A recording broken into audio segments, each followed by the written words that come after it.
ഈ മണ്ഡലകാലം ആരംഭിച്ചപ്പോൾ ഇവിടെ ഈ സർക്കാർ ഈ ദേവസ്വം ബോർഡിന്റെ മുന്നൊരുക്കങ്ങൾ ഇല്ലാതെ വന്നപ്പോൾ കൃത്യമായിട്ടുള്ള ഏകോപനം ഇല്ലാതെ വന്നപ്പോൾ ഇവിടെ 8 മണിക്കൂർ അടക്കം ക്യൂ നിൽക്കേണ്ടി വന്ന സാധാരണക്കാരായിട്ടുള്ള പാവം പിടിച്ച അയ്യപ്പ ഭക്തരെ നമ്മൾ കണ്ടതാണ്. കുടിവെള്ളം പോലും ലഭ്യമാക്കാതെ വന്ന അയ്യപ്പ ഭക്തരെ നമ്മൾ കണ്ടതാണ്. ശൗചാലയങ്ങളിൽ ജലം പോലും ലഭ്യമാക്കാത്ത അയ്യപ്പ ഭക്തർ ബുദ്ധിമുട്ടുന്ന സാഹചര്യം നമ്മൾ കണ്ടതാണ്. അതുകൊണ്ട് ഈ മണ്ഡലകാലം അങ്ങ് സുഗമമായി എന്ന് അങ്ങ് പറഞ്ഞു വെക്കരുത്. ഈ മണ്ഡലകാലത്തിന്റെ തുടക്കം മുതൽ വലിയ രീതിയിൽ അയ്യപ്പ ഭക്തർ ബുദ്ധിമുട്ട് അനുഭവിക്കുന്നുണ്ട്.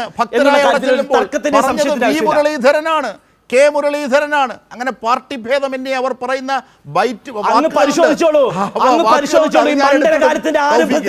ഈ മണ്ഡലകാലത്തിന്റെ ആരംഭത്തിൽ എത്രത്തോളം ബുദ്ധിമുട്ടാണ്, എത്രത്തോളം പ്രതിസന്ധികളാണ്, പ്രശ്നങ്ങളാണ് ഈ അയ്യപ്പ ഭക്തന്മാർ പമ്പ മുതൽ അങ്ങ് സന്നിധാനം വരെ നേരിടേണ്ടി വന്നത് എന്നുള്ള കാര്യത്തിൽ അങ്ങക്കടക്കം അന്ന് ആ ദിവസങ്ങളിലെ വാർത്തകൾ എടുത്ത് പരിശോധിച്ചാൽ മനസ്സിലാകാം ജിംഷാദെ.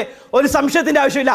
ഇവിടെ കഴിഞ്ഞ ദിവസമാണ് ജിംഷാദെ ശൗചാലയങ്ങളിൽ ജലസൗകര്യം പോലും ഇല്ല എന്നുള്ള വാർത്ത പുറത്തു വരുന്ന സാഹചര്യം ഉണ്ടായത്. മണിക്കൂറുകളോളം ക്യൂ നിൽക്കേണ്ടി വന്ന അയ്യപ്പ ഭക്തന്മാർക്ക് ഈ മണ്ഡലകാലത്തിന്റെ ആദ്യത്തെ ദിനത്തിൽ കുടിവെള്ളം പോലും ലഭ്യമാക്കാൻ സാധിച്ചിട്ടില്ല. ഈ വീഴ്ചയുണ്ടായിട്ടുണ്ട് എന്ന് പറഞ്ഞത് നിലവിലത്തെ ദേവസ്വം ബോർഡ് പ്രസിഡന്റ് ജയകുമാറാണ്.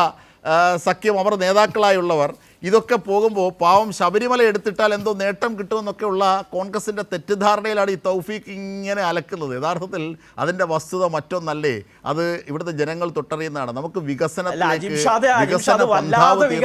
അങ്ങനെ വരാം.